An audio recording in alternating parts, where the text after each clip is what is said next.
So we have Dungeons and Dragons Honor Among Thieves is coming out. Can we run through like some of the characters that are in the D&D movie and how these are very much a good representation of the class that they are actually in the game?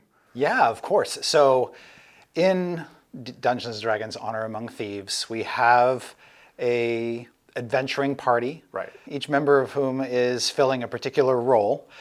The nominal leader of the group is our bard, Edgin. And a bard in D&D is kind of your face man of the team, or face person of the team. And as such, they're doing a lot of the talking. They are doing a lot of the persuading, possibly deceiving. Bards are multi-talented when it comes to utilizing their charisma. And on top of being very charismatic and persuasive, they also have kind of a jack of all trades quality to them. Right. You can kind of throw a bard into any situation and they'll figure out what is the best way to cope. I mean, in theory. In theory, yeah. Right. But as we know, no D&D plan actually survives very long. And that's certainly reinforced in the movie. Yeah. But, bards do the best that they can yes. with what they're given and the rest of the party around them. What's another favorite example? I think we've got like a really fun sorcerer in We this. do. So Simon is a sorcerer who is tied to wild magic, which is sort of a fun sorcerer combo. Yeah. And sorcerers are a type of arcane spellcaster whose magic comes from within. So unlike a wizard who learns through study, a sorcerer has innate magic that they channel and master. And Simon is still early in his sorcerer career and still sort of figuring out what he can do. But wild magic is a wild card. And it manifests often when in the most inconvenient times. Yeah. So when you're channeling magic as a wild magic sorcerer, there can be huge advantages to having a sudden burst of unpredictable magic, but there are also potential drawbacks. It's not consistent. Right, it's not predictable. It's chaos. So it makes for a very fun character. It means that it's going to be a very lively party because strange magical effects are going to follow Simon around. It's very fitting for someone who's trying to find their own path and who is very young and is trying to figure out the world. Yes. And so the powers that you innately have are also kind of wonky and awkward. Exactly. With that personality, it's a perfect sorcerer. Mm-hmm. One of my favorites is the Druid. So Doric is our Druid from the movie. Right. And she belongs to a Druid circle called the Circle of the Moon. And Druids are the class very strongly tied to nature and the natural world and the preservation of that world from creatures that are supernatural or unnatural, as well as the unwanted encroachment of civilization. And so Druids kind of exist in that outer space, often on the fringes of society. And they specialize in a particular type of magic that emphasizes nature. And they also have, as we see in the movie, the ability to transform themselves into different beastly forms. Right. Now, Doric's got some particular specialty that's sort of unique to her experience. And I think that, and we've already seen her in her mighty owlbear form. Right. But she can also assume, forms very, very small and great for sneaking around. And that's also a thing that the Druid does well, is that versatility that's sort of embedded in their wild shape gives them lots of options for kind of moving around unseen. Nobody pays attention to the cat on the windowsill and thinks, oh, that's a Druid in disguise. Yeah, right. But it could be. Like, you should know better. Yeah. In a high fantasy setting. I imagine there is like a general layer of paranoia around everything in a fantasy setting at some point. Oh, certainly. In D&D, Yeah. anything innocuous could actually be a creature in disguise. Like a chest. Yes, exactly. And you have to watch out. That's a tough lesson that Holgo might learn at some point.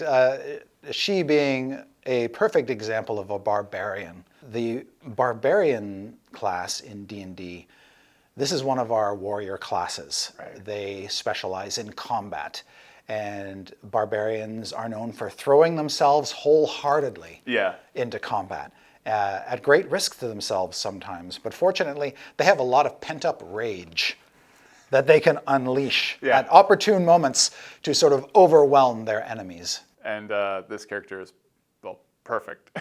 And it's no wonder that in the movie, the barbarian and the bard are very close, because they're very much opposites in a lot of ways. Yeah. But the bard wants somebody watching their back, and what better than a barbarian? All of these are almost like instruction videos for each of these classes.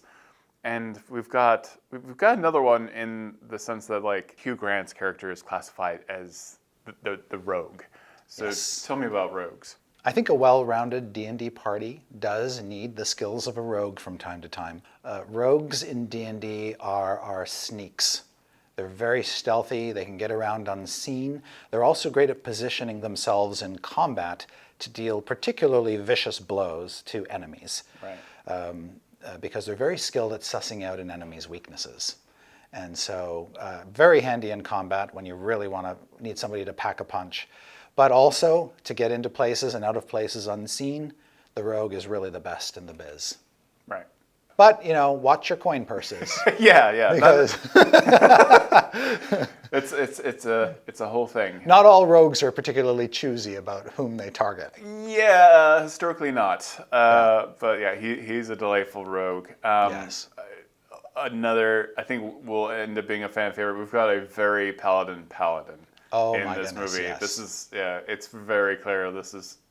I've never seen a more perfect example of a paladin, I think. Yes, Zenk is very much a straight down the fairway paladin, and a paladin in D&D is sort of kind of like a holy warrior, a combination of a martial combatant with a very strong conviction and dedication to a good cause, generally. And paladins take their oaths seriously and abide by them strictly, and that sort of strict confidence in their beliefs, that unwavering attitude, sometimes makes them stand out in a party, because parties can often be chaotic and want to go in different directions, but the paladin's like, no, we're going this way.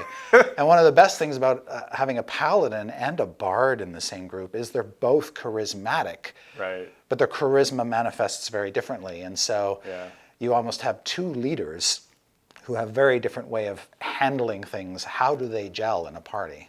And this is often how it plays out in a D&D game. That's what I love about all of this is like, bards and paladins, I wouldn't say they get along. I'm not saying they don't get along, but like, you're right. They're very high charisma type character classes. Yes, But yes. They definitely go about it in very different ways. Yes. And whereas a bard is really sort of relying on their knowledge and lore and wit, the paladin is relying on their faith. Yeah. And their tenets. There is one character class that figures prominently in the movie that we haven't talked about yet. Yeah. Tell me about that. That is the wizard in the movie. Okay. In this case, represented by Sofina. Right. So wizards in D&D are kind of very archetypal arcane spellcasters. They are studious. They learn their magic through scholarly research, and often at the knee of a master of some kind, of an older figure who is like a teacher to them. Right. So wizards often have masters, and experienced wizards have apprentices. And when you're a fledgling wizard, you've just got your spell book, and you're trying to fill up your spell book with as many spells as you can, so that you have a lot of versatility. The greatest distinction between a wizard and, say, another arcane caster like a sorcerer is your versatility. You have a large selection of spells to choose from, so that regardless of what situation confronts you, you have the spell that will help the party most. I think that's about it, right? That we've kind of covered all the classes that are kind of represented within the D&D movie. What Yes. I think I'm most excited about is like, this is a movie I could easily point someone to if they wanted to learn to play D&D. I'm like, this is kind of how it is. Really? Yeah. And what we see in the movie are characters belonging to classes and being really good archetypes of those classes. But it still feels unexpected and hilarious and so like there's Absolutely. that But then there's D&D party dysfunction. there's the chemistry and the dysfunction that then adds the layers of interest above that. Everyone's the hero of their own story. Yes. Clearly yes. in this. And everybody has in a D&D party their moment to shine. And Yeah. so throughout the movie, just like we see in a D&D adventure, when the opportunity comes up, a character is going to step forward and show us what they can do, and it's going to be important